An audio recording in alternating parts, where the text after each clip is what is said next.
see today history of tribal administration. See, this history of tribal administration can be classified into two types. Before independence, that is during colonial regime, and after independence. See, in colonial regime, we have seen in colonial regime, it all started with Dalhousie, and then different policies were enacted. Different policies and act. This is the first Forest Act in 1865. In 1878, another Forest Act. Then in 1894, the first Forest Policy. In 1927, another Forest Act. So after independence, Forest Act 1952, Wildlife Protection Act 1972. Then a Committee on National Agriculture.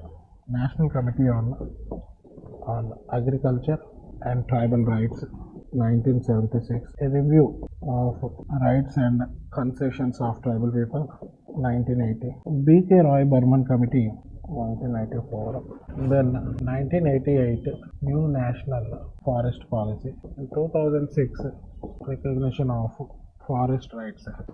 Please write.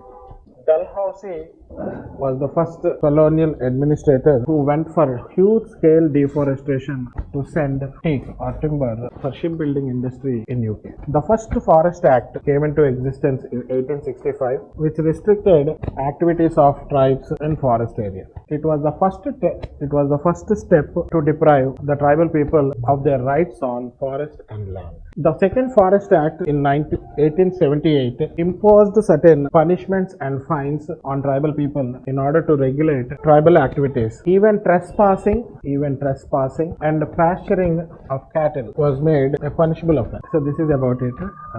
If they ask history of tribal administration, see whether it is before independence or after independence. Generally they are asking together. So today's question you can write. Discuss the history of tribal administration in India. Selecting the right optional subject for the UPSC exam can be a daunting task, especially if you're aiming to succeed on your first attempt. But what if there's a crucial element that could make all the difference?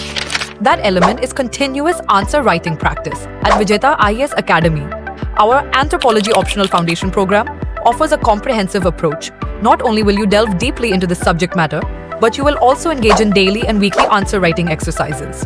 Each of your answers will be meticulously reviewed and critiqued by P Kishore Sir, ensuring you receive personalized feedback to enhance your skills.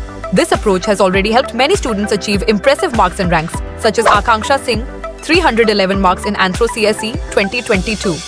Chaudhary Shipra Vijay Kumar, 307 marks in Anthro CSE 2022. Ajink Kumar, who cracked UPSC in his first attempt, and many more. With daily feedback and structured practice, you will be well prepared to succeed in the UPSC examination. With our focused feedback and structured practice, you'll be well equipped to improve your performance and boost your chances of securing a top rank in the CSE. Don't wait any longer. Enroll in Vijetha IAS Academy today and unlock the proven success formula for conquering the UPSC exam.